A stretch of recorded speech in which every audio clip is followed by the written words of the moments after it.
Саламатсыздар ма, құрметті оқушылар, сіздермен Әсия Төрегелді. Бұл видеода 8-ші сыныптың 4-ші тоқсанына арналған химия пәнінен номер 1-ші БЖБ тапсырмасын орындаймыз. Биорганикалық қосылыстардың негізгі кластары генетикалық байланыс бөлімі бойынша жиынтық бағалау. Алғашқы сұрақ: оксидтерді жіктеп, химиялық қасиетін сипаттайтын реакция теңдеулерін жазыңыз. Тұз түзетін оксидтерді сәйкестендіріңіз деген бізде оксидтерді жіктейтін болсақ, натрий 2 ол негіздік.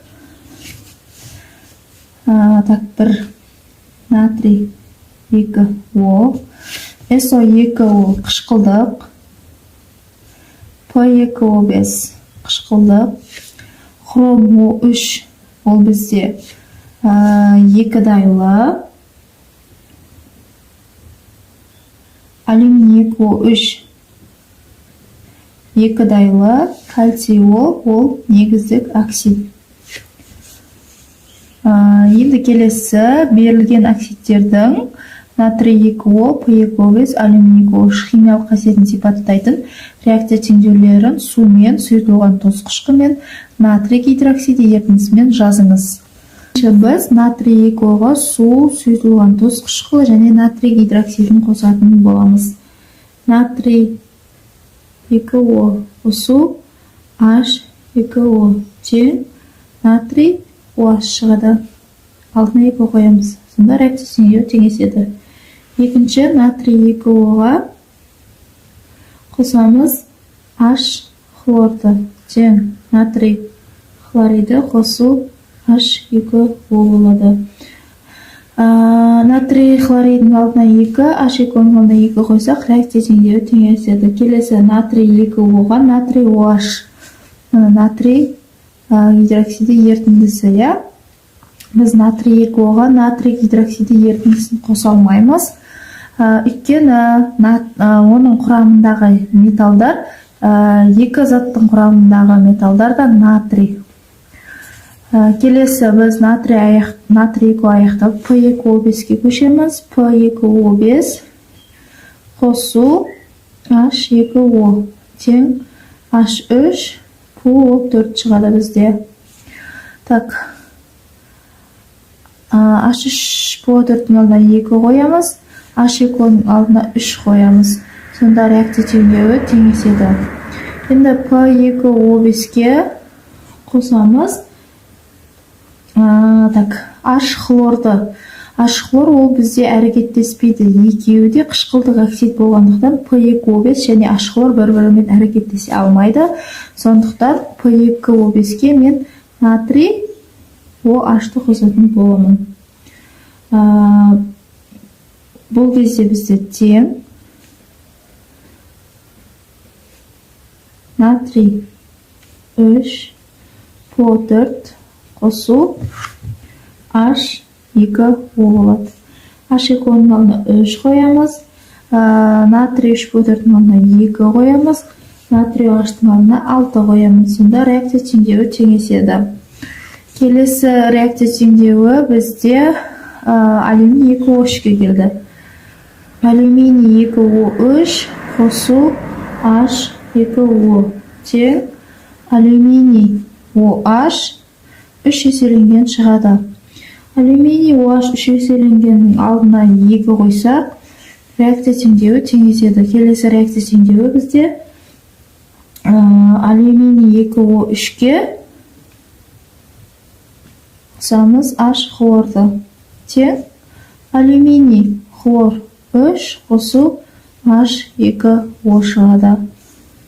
Реакция теңдеуін теңестіру үшін H2-ның алдына 3 қоямыз, H хлордың алдына 6 қоямыз. Сонда реакция теңдеуіміз, және алюминий хлор 3-дің алдына 2 қоямыз, H хлордың алдына 6 қоямыз. Сонда реакция теңдеуі теңеседі.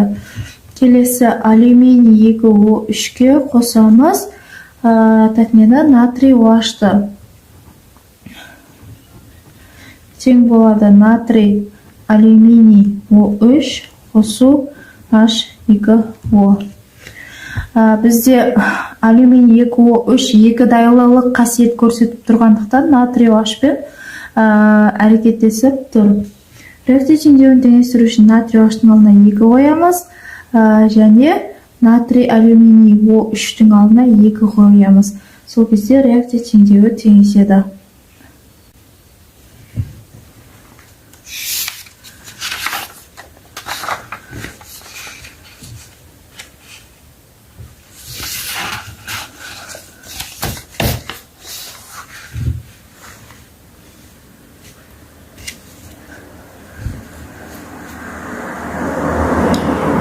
Үшінші, сөйлемді толықтырыңыз. Қышқылдарды құрамындағы сутек атом санына байланысты бір негізді және көп негізді деп екі топқа бөледі. Ал оттек болуы болмауына байланысты оттекті және оттексіз деп бөледі. В бөлімінің тапсырмасы мына металдардың цинк, купрум, аргентум қайсысы H2SO4 ерітіндісімен әрекеттеседі?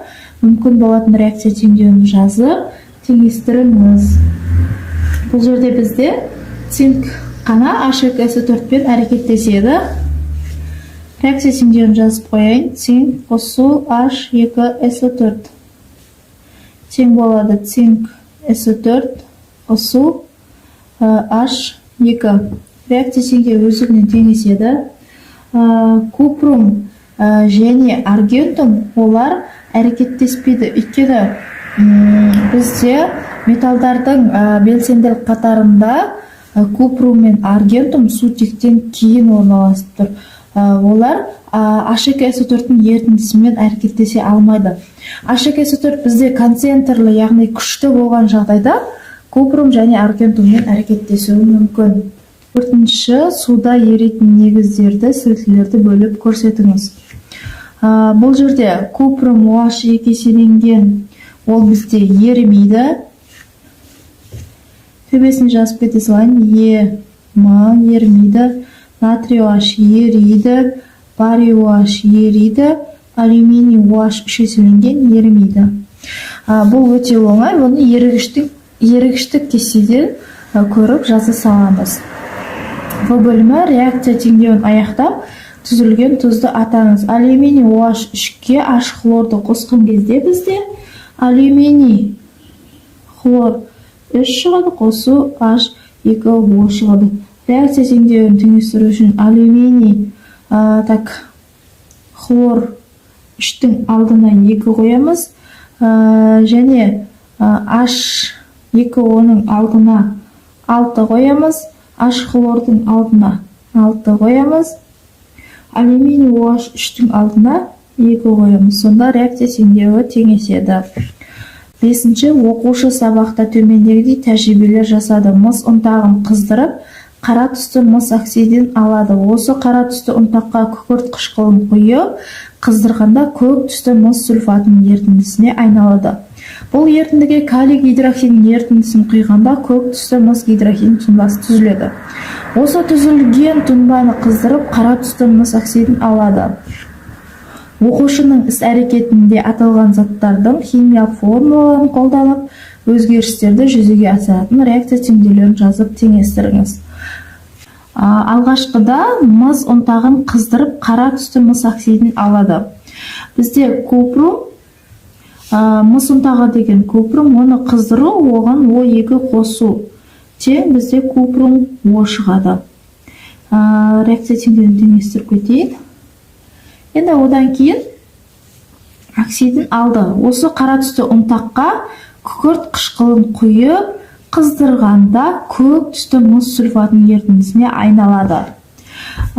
Купрум оға қосамыз H2SO4-ті. Тең, мына қара түсті ұнтаққа күкірт қышқылын құйыңыз деп тұр. Бұл кезде купрум SO4 шығады және H2O шығады. Мыс сульфатының ерітіндісін алдық біз. Бұл ерітіндіге калий гидроксидінің ерітіндісін құйғанда көк түсті мыс гидроксиді тұнбасы түзіледі дейді. Яғни бізде купрум SO4-ке қосамыз калий гидроксидінің тұнбаны гидроксидінің ерітіндісін құяды екенбіз. Калий OH-ты. Сол кезде бізде купрум OH 2 еселенген шығады, қосу калий 2 SO4 шығады. Калий OH-тың ана 2 қойсақ, реакция теңеседі. Енді калий гидроксидінің ерітіндісін құйғанда көк түсті мыс гидроксиді тұнбасы түзілді. Міне бізде купрум OH екесінің осы түзілген тұнбаны қыздырып, қара түсті мыс оксидін алады дейді. Енді біз осы купрум OH екеселенгенді қыздыру арқылы купрум О қосу H2O. Купрум О, яғни қара түсті мыс оксидін бөліп алатын боламыз. Реакция теңге өздігінен теңесіп тұр екен. Біздегі мына жердегі заттар жазып кетсек, купрумнан біз купрум О алдық, купрум Одан купрум SO4 шықты. Енді купрум SO4-ке калий OH қосқанда купрум OH екеселенген шықты бізде міне. Оны қыздырып айырғанда купрум О шықты.